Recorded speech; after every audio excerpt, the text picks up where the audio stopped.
Dios les bendiga a todos. Tengo el privilegio de estar nuevamente frente a ustedes para compartir lo que el Señor ha puesto para alimentarnos, para fortalecernos y para que nosotros sigamos creciendo en la verdad de la palabra. Gloria sea al Señor. Para iniciar, por favor, observemos las siguientes imágenes de algunas personas que quiero presentarles y que estoy seguro que ya conocen, pero quiero presentárselas. El tema es Maravillosa Gracia, así lo he titulado, pero para iniciar observemos estas imágenes de estas personas que quiero presentar y que estoy seguro que ya conocen. Ese galán que está ahí. Un hombre mujeriego, adúltero, asesino intelectual y sorprendentemente reconocido en la Biblia como un hombre conforme al corazón de Dios. ¿Saben quién es? El rey David. Segundo personaje.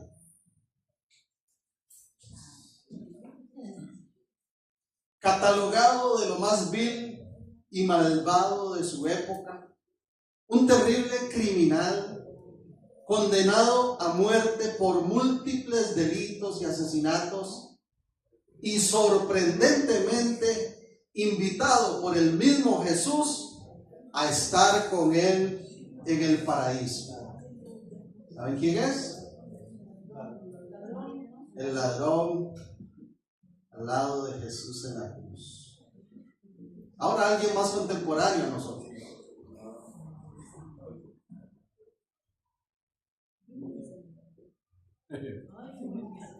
Un hombre imperfecto que aunque desde su niñez sirvió a Dios, sin embargo tuvo un periodo de rebeldía.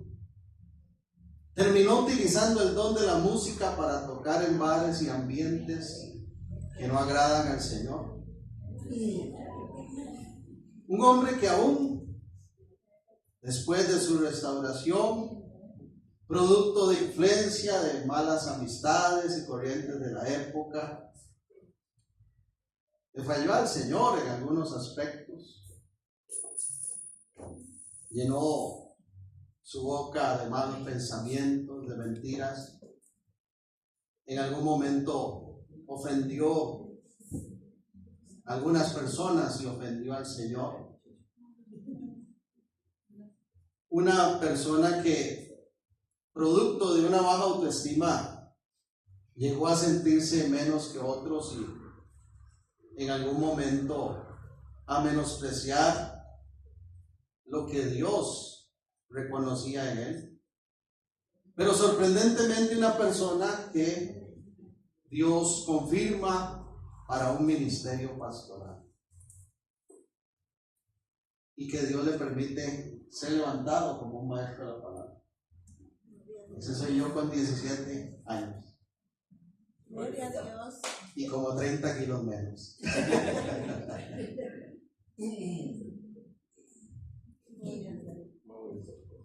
Ahora pregunto, ¿qué tenemos en común con estas personas?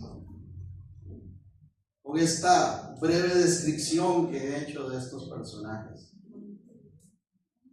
Todos nosotros hemos experimentado la maravillosa gracia de Dios sobre nuestras vidas. La maravillosa gracia de Dios. Y hay tres cosas que quiero hacer en esta mañana. Lo primero es brindar una definición teológica de lo que es la gracia de Dios. Lo segundo es brindar una demostración práctica de la gracia de Dios a través de la palabra. Y lo que tercero es que quiero invitarle a cada uno de ustedes a agradecer a valorar lo dichosos que somos nosotros mismos por experimentar la gracia de Dios en nuestra vida. Así es que en primer lugar, definiendo la gracia de Dios, la definición más simple, más popular de lo que es gracia, que comúnmente se escucha, es un regalo inmerecido. ¿Lo han oído, verdad? Gracia es un regalo inmerecido. Y está bien, es cierto, pero quiero brindar esta definición un poco más amplia de lo que es la gracia. El doctor Miguel Núñez lo expresa de la siguiente manera y quiero compartirlo hoy. Gracia de Dios es el libre otorgamiento de la bondad divina a una persona que no la merece, ni tiene la capacidad de pagar en ninguna forma el favor y bienestar recibidos. Repito, gracia es el libre otorgamiento de la bondad divina a una persona que no la merece, ni tiene la capacidad de pagar en ninguna forma el favor y el bienestar recibidos. El salmista, agradecido por haber sido librado de la muerte, escribió en el Salmo 116. Voy a leer para ustedes, escuchen por favor lo que dicen los versos del 12 al 14, porque voy a leerlo en la Nueva Versión Internacional. El salmista, agradecido porque Dios le libró de la muerte, escribió: ¿cómo puedo pagarle al Señor por tanta bondad que me ha mostrado? Tan solo brindando con la copa de salvación e invocando el nombre del Señor. Tan solo cumpliendo mis promesas al Señor en presencia de todo su pueblo. Eso es gracia. No solo un regalo inmerecido, pensando en su maravillosa salvación, sino además todas esas expresiones de bondad, de amor, de misericordia que ninguno de nosotros merecemos y que además no tenemos cómo pagarle al Señor. ¿Cuántos dan gloria a Dios por eso? A veces gracia se toma muy a la ligera, pero es algo glorioso que ha ocurrido en nosotros. ¿Se imagina que tuviésemos que pagarle al Señor por toda su bondad? Sería imposible. ¿Se imagina que Dios dijera: voy a bendecir a fulanito porque sí lo merece, pero a usted, Germán, no lo merece?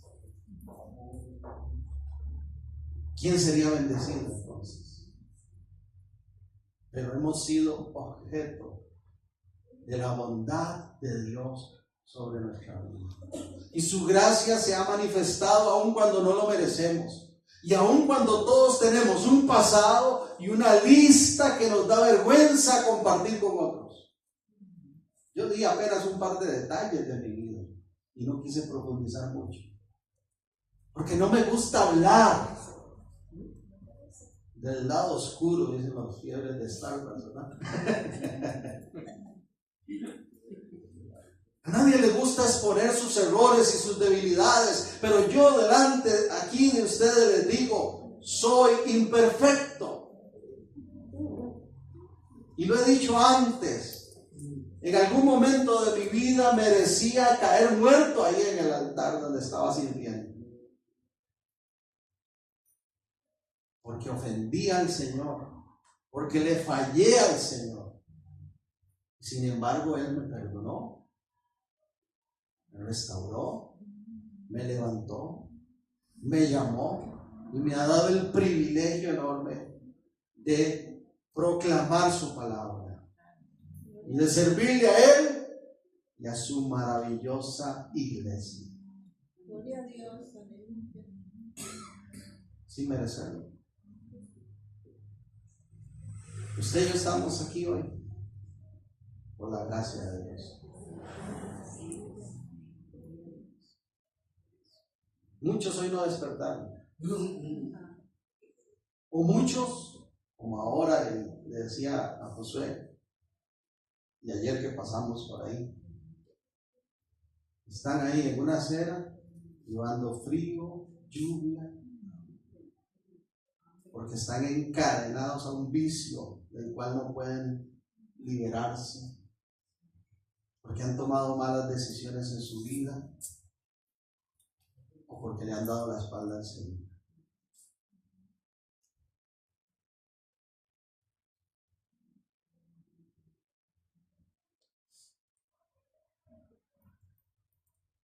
Yo me levanté hoy con la que es para mí la mujer más hermosa del mundo.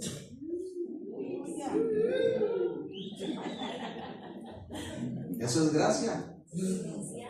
La que me sigue amando, aunque ya no me veo así como les enseñé, ¿verdad? Yo voy casi que a kilo por año en matrimonio.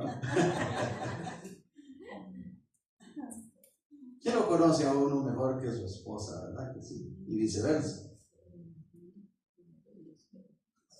Pero cuánto más nos conoce el Señor, y nos sigue amando.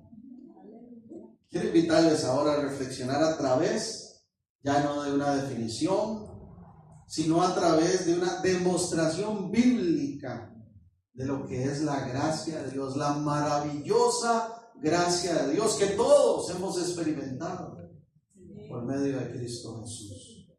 Y lo vamos a hacer a través de un texto sumamente conocido, el Evangelio de Lucas, capítulo 11. Por favor, ubique allí este texto para que podamos dar seguimiento a esta lectura.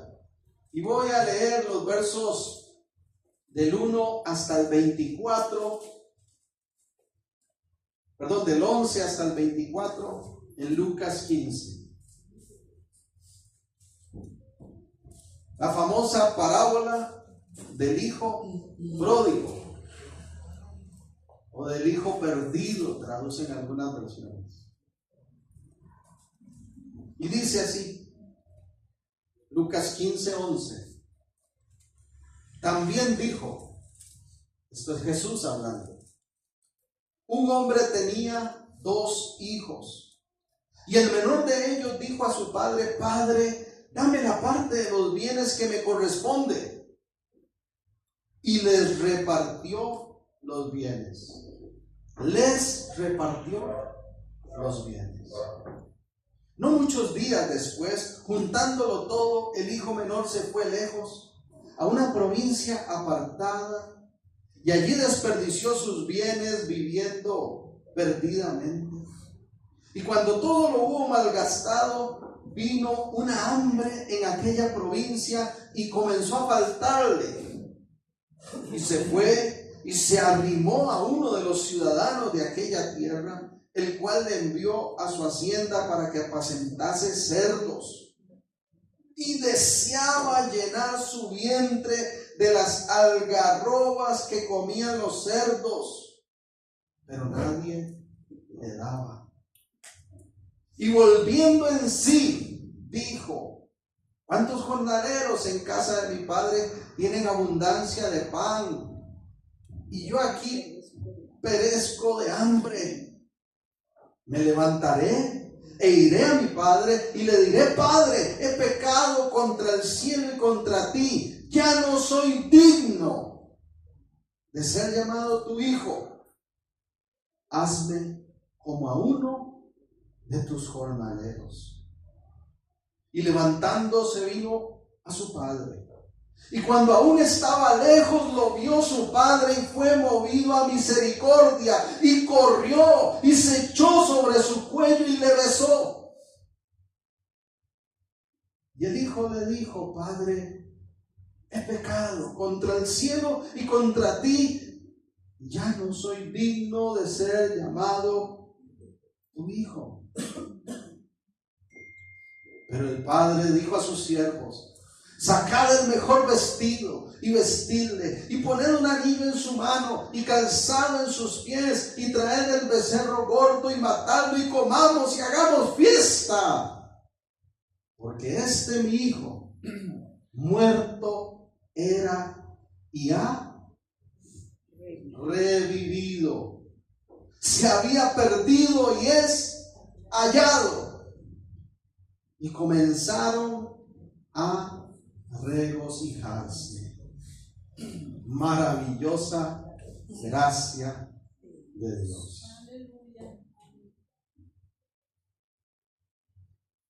Luego de leer este texto tan maravilloso, quiero hacer algunas observaciones importantes, muy puntuales, de lo que aquí se nos expresa por medio de esta parábola que Jesús presenta.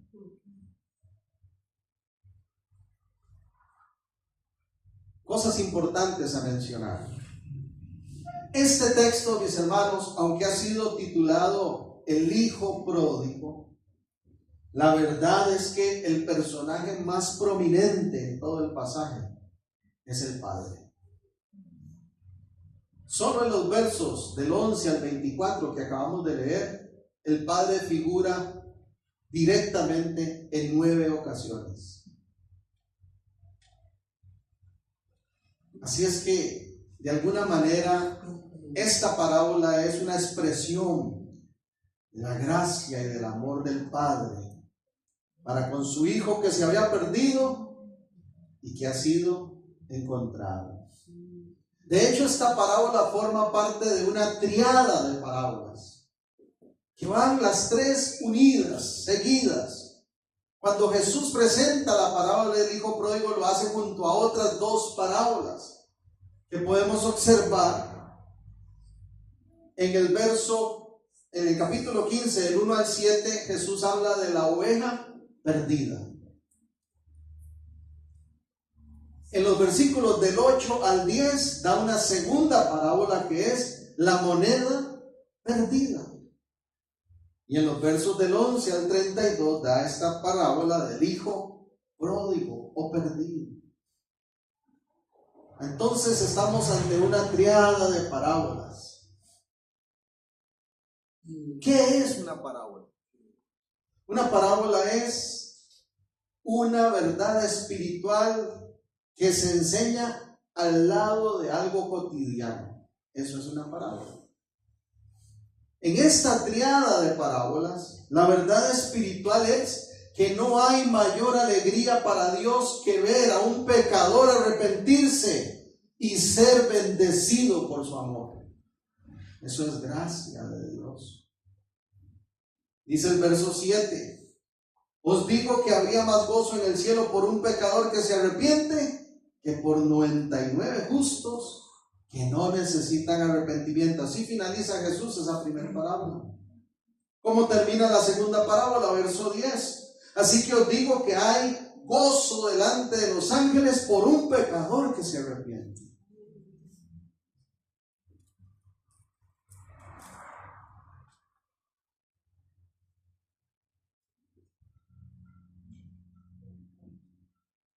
Verso 24. En relación al hijo pródigo: porque este es mi hijo, muerto era y ha revivido, se había perdido y es hallado. Y comenzaron a regocijarse. La verdad espiritual detrás de estas parábolas, de estas 3 parábolas, de situaciones cotidianas, es que hay una gran alegría en el corazón de Dios cuando un pecador se arrepiente y recibe los beneficios de su gracia, de su amor, de su misericordia, de su bondad. Dios está deseando bendecir las vidas de aquellos que vuelven a Él. ¿Cuántos alaban a Dios por eso? Amén. Otro dato importante: ¿a quién está dirigida esta triada de parábolas originalmente? ¿Quiénes fueron los oyentes principales, originales de este mensaje, antes de que llegase a nosotros a través del tiempo? Observe conmigo ahí mismo en el capítulo 15, los versículos del 1 al 3. Porque esto es un dato importante que quiero que observemos antes de avanzar. Lucas 15:1. Se acercaban a Jesús todos los publicanos y pecadores para oírle, como siempre, ¿verdad? Conforme crecía la fama de Jesús, de su ministerio, de su mensaje, de la buena nueva, le seguían las multitudes. Pero dice el verso 2, y los fariseos y los escribas murmuraban diciendo, este a los pecadores recibe y con ellos come. Entonces les refirió esta parábola diciendo,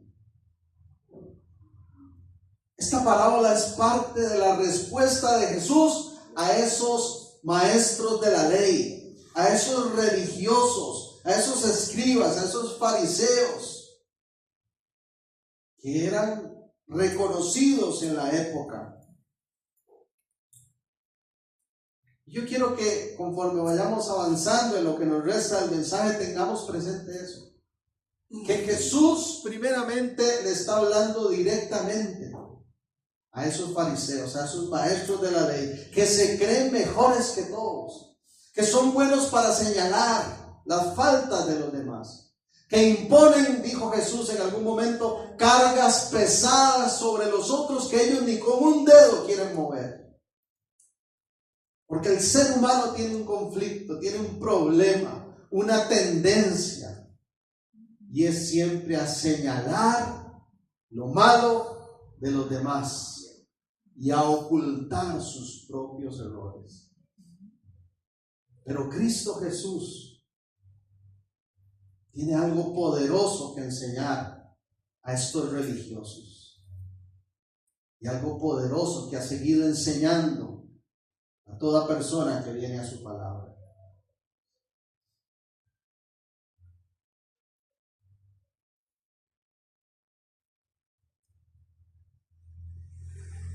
Del verso 11 en adelante, entonces, puntualmente tenemos la descripción de la parábola del hijo pródigo. Observe conmigo, versículo 11 y 12. También dijo, un hombre tenía 2 hijos, y el menor de ellos dijo a su padre, Padre, dame la parte de los bienes que me corresponde, y les repartió los bienes. Es decir, que aunque solo uno le pidió, el padre le repartió a los 2 hijos por igual. Noten eso. No dice le dio su parte al que se lo pidió, no. Dice les repartió. Los maestros de la ley que están escuchando esa parábola saben de qué está hablando Jesús. Porque ellos conocen las leyes de la época. No solo la ley de Dios, sino cómo se mueve la jurisdicción de su entorno. Y según los historiadores, algo que estaba definido era, en primer lugar, que la herencia solo se entregaba cuando el padre había muerto. Nunca se daba cuando el padre estaba con vida. Y segundo, que una vez que el padre moría, como en este caso que tenía 2 hijos, había una distribución legal de esa herencia, en la cual se le entregaba al hijo mayor las 2/3 partes de toda la tierra de su padre y sus pertenencias, y al hijo menor la 1/3 parte más. Voy a repetir esto. Si tenía el padre 2 hijos, y al mayor se le daba las 2/3 partes de todo lo que poseía, ¿cuánto queda? 1/3 parte. ¿A quién se le daba? Al hijo menor. Pregunto, ¿con cuánto se quedaba el padre? Con nada, porque nunca se le entregaba a un padre vivo. Se repartía el total con los hijos que quedaban vivos, pero ya al padre no le pertenecía nada. Quiere decir que este padre le entregó a sus hijos todo lo que poseía y se quedó sin nada. Pero lo hizo contrario a todo lo que siempre ocurría. Lo hizo estando vivo.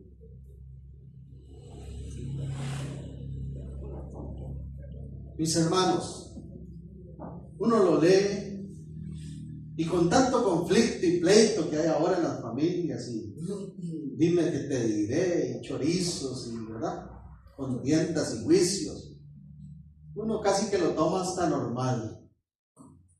Pero ubiquémonos en el contexto de esa época. Que el hijo pidiera su parte de la herencia, estando aún con vida su padre, era la peor deshonra que podía ocurrir.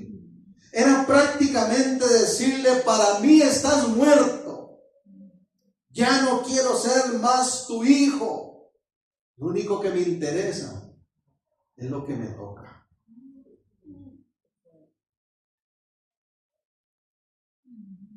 ¿Se les parece a alguien? ¿Cómo actúa el ser humano para con Dios? ¿Cuántas veces las personas están interesadas en la herencia, en la bendición, en los beneficios, en la tierra, en lo material que pueda recibir de Dios, pero prácticamente en la cara lo insultan y le dicen: no quiero nada contigo?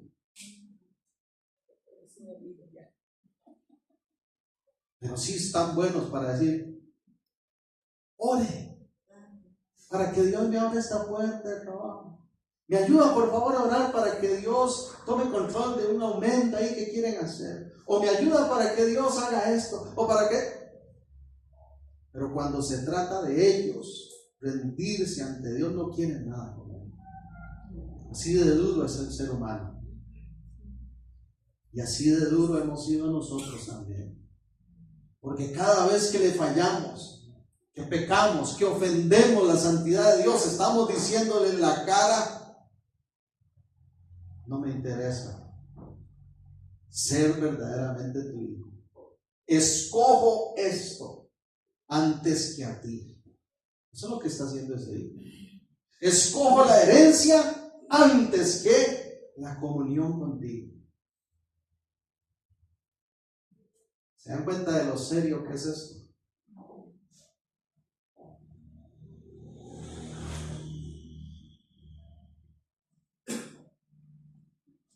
La ley de la época respaldaba a ese padre para que agarrara a ese hijo rebelde de la oreja, patadita atrás, váyase de mi casa, lo desconozco como hijo. La ley lo respaldaba, porque lo que estaba haciendo el hijo era impensable en aquella época. Era lo peor, lo más bajo que alguien podía hacer. Tratar a su padre de esa manera. Y el padre tenía toda la libertad de decirle a sus criados: miren, sáquenme a este patitas a la calle. No quiero verte más.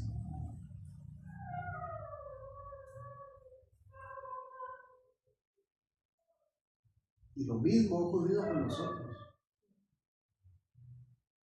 ¿Hace cuánto el padre pudo haber dicho: Germán,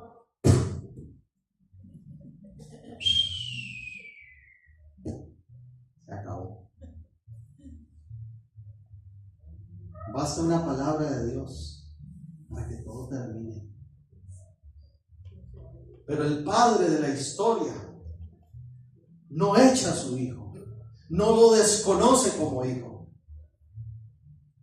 sino que, me imagino yo, con el dolor más profundo de su ser: está bien, ¿eso es lo que quieres? Te lo doy. Le entrega todo. Para peores, hermanos, ¿qué hace el hijo con esa herencia? Es que todavía yo digo, si ese hijo agarró ese dinero y se hizo una inversión grande y ayudó para que el nombre de su padre fuera todavía reconocido a lo largo de las naciones y lo honró de alguna manera a través de ese bien material y cómo lo utilizó, todavía uno dice: bueno, pasaría un poquito. Pero lo primero que hace es irse a una ciudad de paganos, de pecadores. Y puntualmente dice la Biblia que despilfarra todo, perdidamente. Fiesta, pachanga, prostitutas, drogas, quién sabe cuánta basura experimentó ese joven. Con la honra de su padre, con la propiedad de su padre que le fue dado. Verso 13. No muchos días después, juntándolo todo, el hijo menor se fue lejos a una provincia apartada, desperdició sus bienes viviendo perdidamente. Cuando todo lo hubo malgastado, vino hambre en aquella ciudad, comenzó a faltarle, y fue y se arrimó a uno de los ciudadanos de aquella tierra, el cual envió a su hacienda para que apacentase los cerdos. O sea, para terminar de acabar el asunto, se fue a trabajar con cerdos. Otra deshonra para un judío. Los cerdos eran considerados animales inmundos. El pueblo de Israel por lo general eran granjeros, ¿verdad? Cultivaban la tierra, pastoreaban ovejas, pero no tenían criaderos de cerdos, porque el cerdo era un animal inmundo. Y para terminarla de hacer, me imagino yo que alguien por ahí le habrá contado y le llegó a oído del padre: ¿y qué estará haciendo mi hijo? No, hombre, todos los disculpados. Se fue de fiesta, gastó todo con prostitutas y en fiesta. Y ahora, ¿qué está haciendo? De ahí está ahí limpiando cerdos. Qué triste esas noticias para un padre que ama a su hijo. Qué triste cuando a nosotros como padres nos dicen: es que su hijo hizo esto. Y uno dice: ¿en serio? No puedo creer.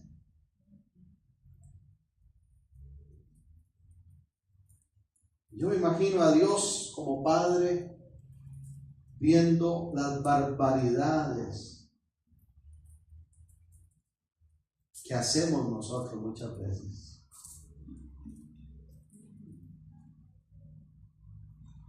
Que no tienen nada que ver ni con su reino, ni con su voluntad, ni con sus planes para nuestras vidas.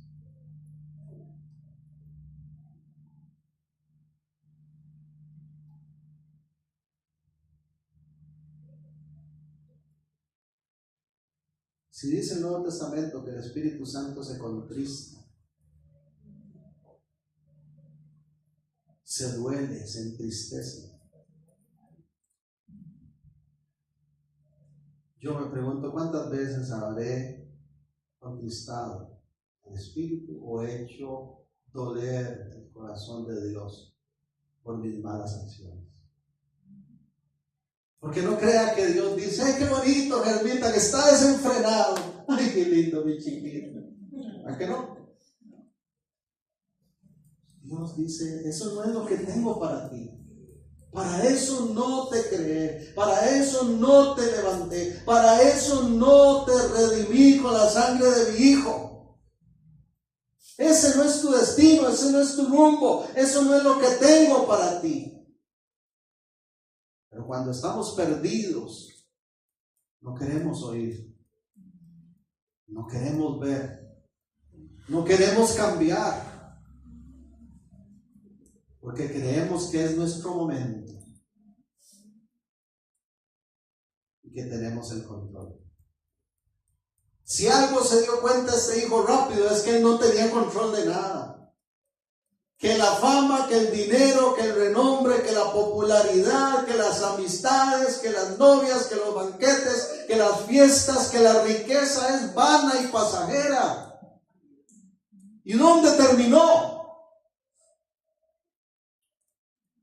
¿Han estado ustedes en un chiquero?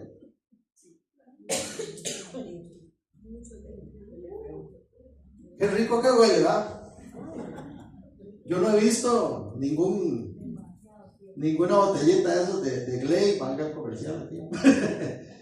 Ninguno de estos aromatizantes que diga con olor a cerdo, chancho en la mañana. Yo no veo ningún desodorante que diga lodo de chiquero para hombres varoniles. Le huimos, es asqueroso, es sucio. Así es el pecado en la vida del hombre. Es sucio, es asqueroso, es abominable para Dios. Y sin embargo, cuando ese hijo regresó, seguro olía todavía chancho. Recibió gracia. Recibió amor.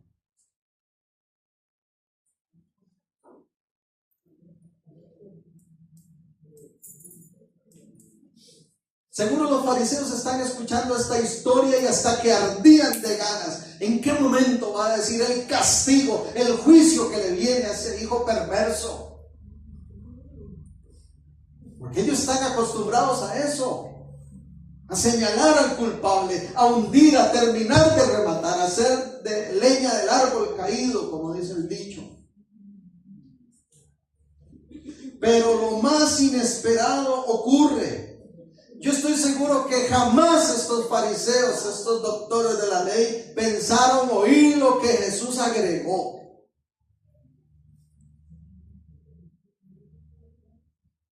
Ocurre lo más inesperado y podrían decir algunos lo más injusto. El hijo es perdonado, es alcanzado por la gracia del Padre. Verso 17.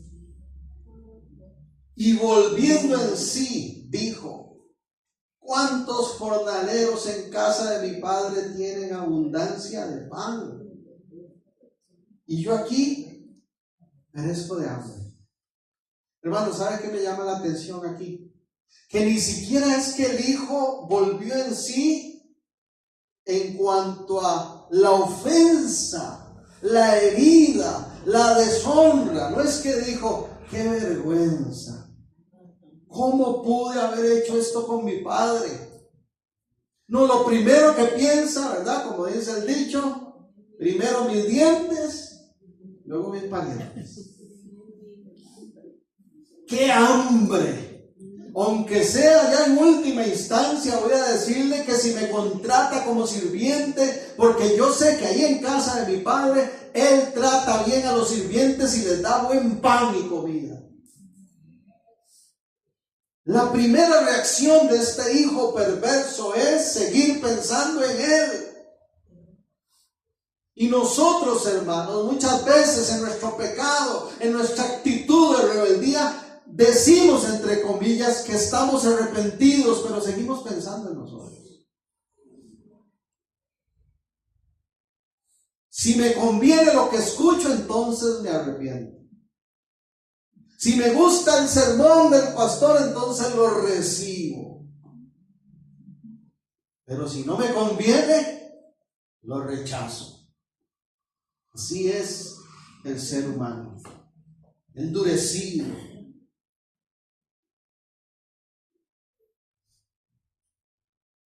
Pero como que ese volver en sí toma fuerza en este hijo. Y de alguna manera empieza a reconocer lo que es importante. Porque por encima de nuestro bienestar está la honra del Padre. Porque por encima de los beneficios está la voluntad del Padre y agradarle a Él. Y como que este hijo empieza a entenderlo, verso 18, entonces agrega: me levantaré e iré a mi padre y le diré, ahora sí: Padre, he pecado contra el cielo y contra ti.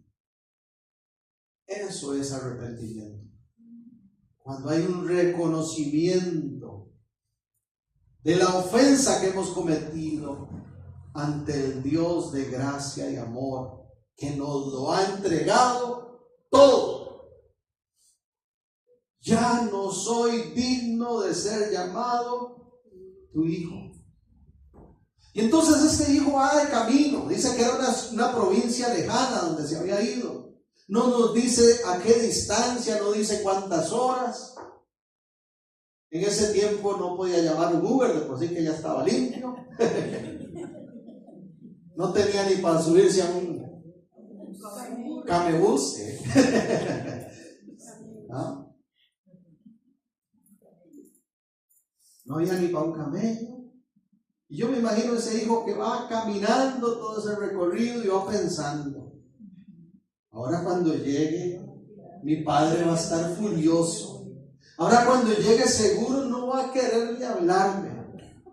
Pero yo voy a por lo menos intentar decirle qué pecado. Y que lo único que le pido, porque yo mismo lo desconocí como padre, es no que me reconozca como hijo, que por lo menos me permita ser empleado, ser sirviente, porque si no, voy a morir de hambre.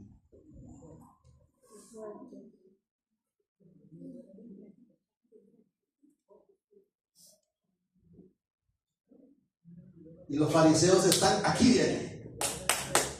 Qué bueno, ya, suelta. ¿Cuál es el castigo? ¿Cuál es el juicio? Termínenos la historia. Ellos están deseosos, les arde por dentro escuchar que Jesús diga: y el padre, al ver venir a aquel hijo, le soltó los perros feroces para que lo mordieran y envió a sus criados con palos para que lo azotaran, y le dijo: usted no es nada mío, no vuelva aquí, no tiene derecho a entrar, te aborrezco, te desecho. Y aquellos fariseos pensando seguro todas esas cosas, Jesús viendo sus corazones, porque Él todo lo sabe, los sorprende con un relato impensable, hermanos, que es una evidencia práctica de la gracia de Dios sobre nuestra vida. Porque cuando tú y yo hemos fallado, hemos deshonrado al Padre con nuestro pecado, y cuando hemos venido ahí como el perro arrepentido, que verdaderamente no somos dignos de nada, el Padre ni nos deja llegar, dice que corre a Él, se le guinda del cuello, lo besa, lo abraza.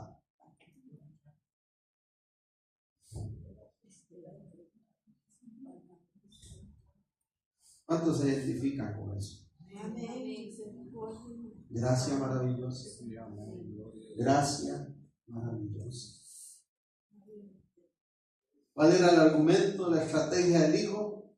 Decirle: he pecado contra el cielo y contra ti, ya no soy digno de ser llamado tu hijo.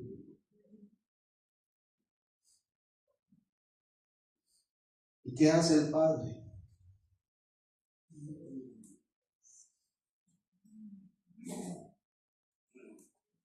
Verso 22. Sacad el mejor vestido, vestidle, ponedle un anillo en su mano, calzado en sus pies. Traigan el becerro gordo, matadlo, comamos, hagamos fiesta. Porque mi hijo muerto era y ha revivido. Se había perdido y es hallado. Y comenzaron a regocijarse. Maravillosa gracia. No le dijo: a ver, hijo, ¿cuánto le sobró de la herencia? Hagamos cuentas, lo voy a dejar que sea mi esclavo, y de aquí a 50 años, si acaso, me va a ir pagando por lo menos una parte. No. Lo recibe con honores. Llama, recíbalo, vístalo, hagamos fiesta.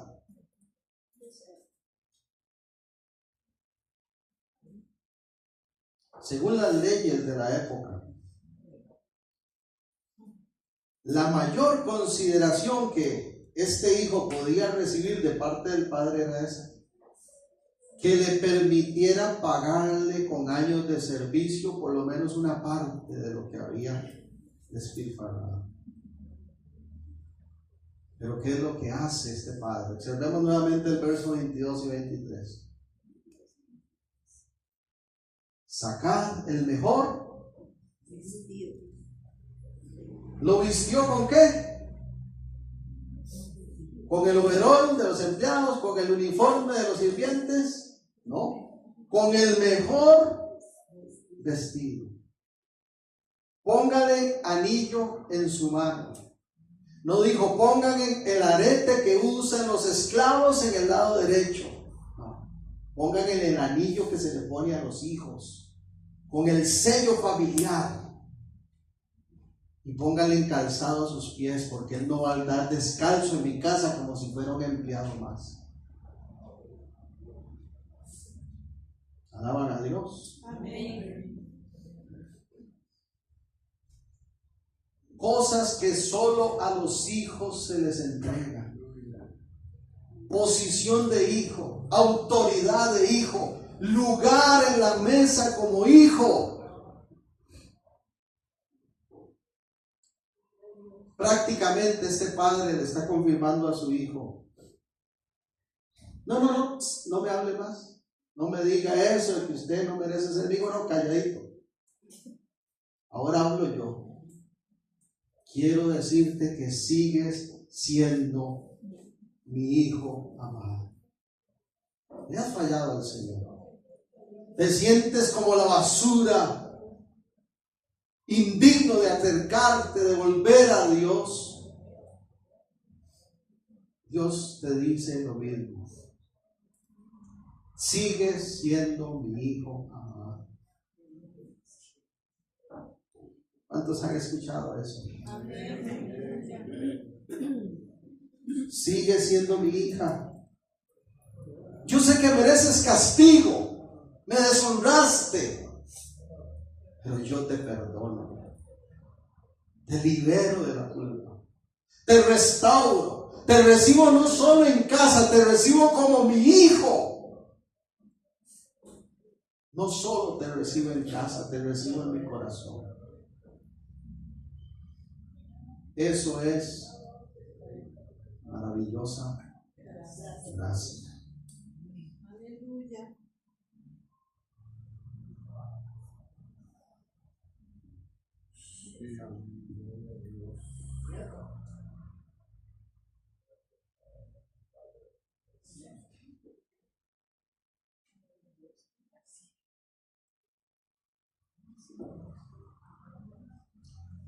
Nosotros también estuvimos muertos y Él nos ha revivido. Estuvimos perdidos y Él nos ha hallado. Gloria a Dios. También merecíamos castigo y el Padre nos ha perdonado. Aleluya.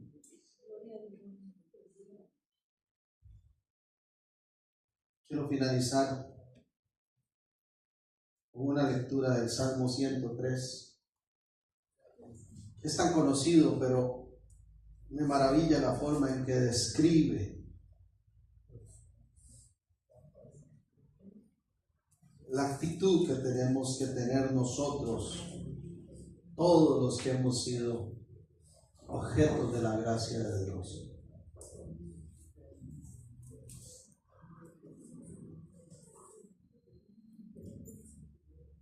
Salmo 103.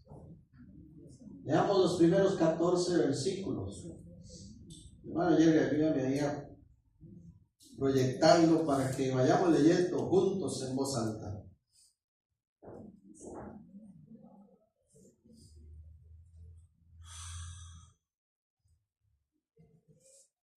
Ante una parábola como esta, algunos pueden tomar la posición de los fariseos y señalar, y lo primero que se les puede venir a la mente es decir: Apenas para fulanito esa palabra. Uy, es que esa sí que es pecado, ¿verdad? Que está cantando.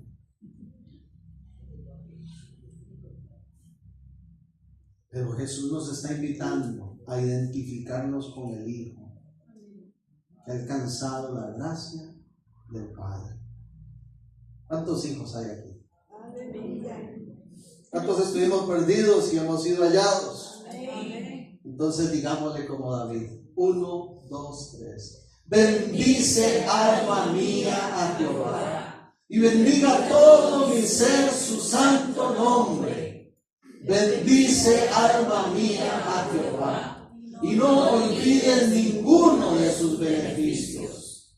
Él es quien perdona todas tus iniquidades, el que sana todas tus dolencias, el que rescata del hoyo tu vida, el que te corona de favores y misericordias, el que sacia de bien tu boca, de modo que te rejuvenezcas como el águila.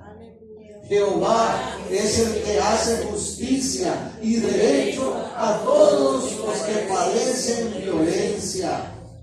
Sus caminos notificó a Moisés y a los hijos de Israel sus obras. Misericordioso y clemente es Jehová, lento para la ira y grande en misericordia. No contenderá para siempre, ni para siempre guardará el enojo. No ha hecho con nosotros conforme a nuestras iniquidades, ni nos ha pagado conforme a nuestros pecados. Porque como la altura de los cielos sobre la tierra, engrandeció su misericordia sobre los que le temen. Cuanto está lejos el oriente del occidente, hizo alejar de nosotros nuestras rebeliones. Aleluya. Como el Padre se compadece de los hijos, se compadece Jehová de los que le temen. Porque Él conoce nuestra condición y se acuerda que somos polvo. Cierre sus ojos ahí donde está. Tome una postura de gratitud. Y tómese un tiempo para, en sus propias palabras, decirle gracias al Padre. Gracias, Dios, porque tu maravillosa gracia nos alcanzó.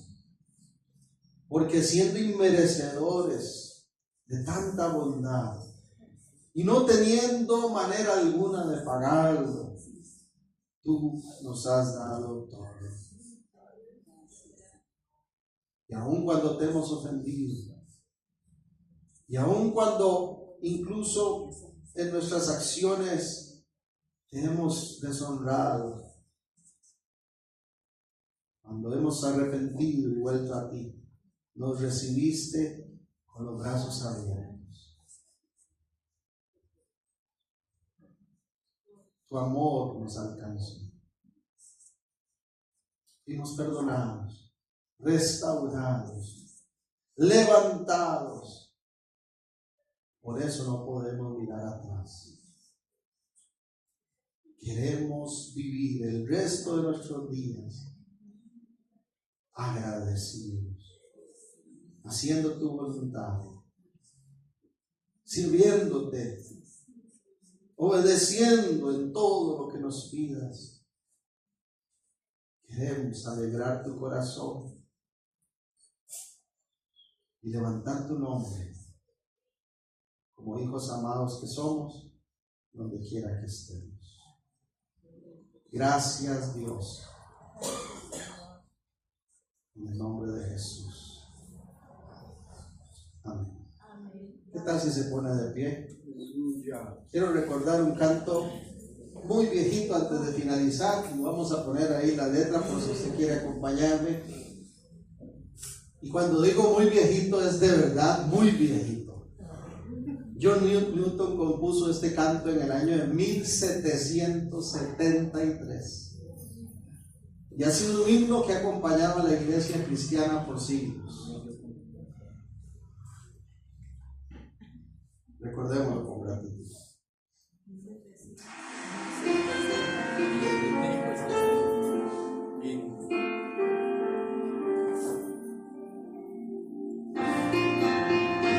Oh, gracias.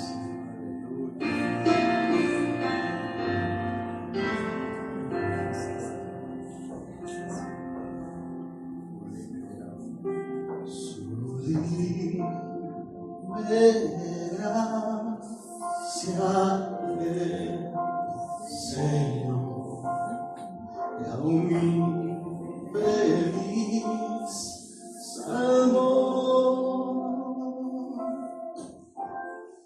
cielo más, hoy miro yo, perdido y él me halló.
Gracias, infinito.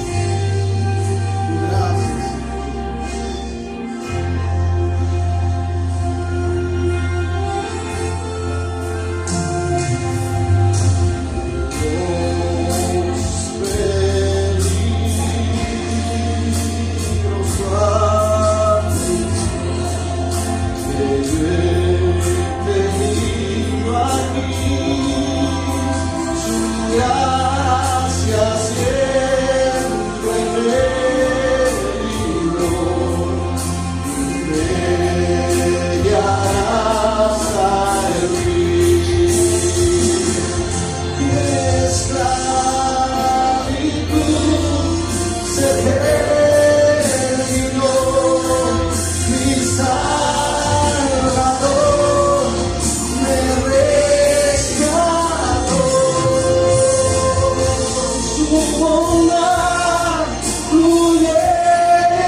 Esa gracia sin fin se ha manifestado en nuestra vida. Gracias.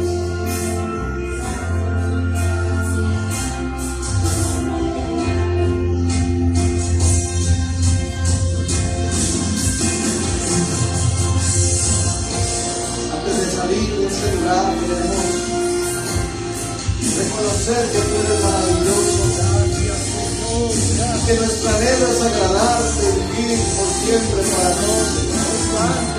Un ciego más, hoy miro yo, perdido y engañado.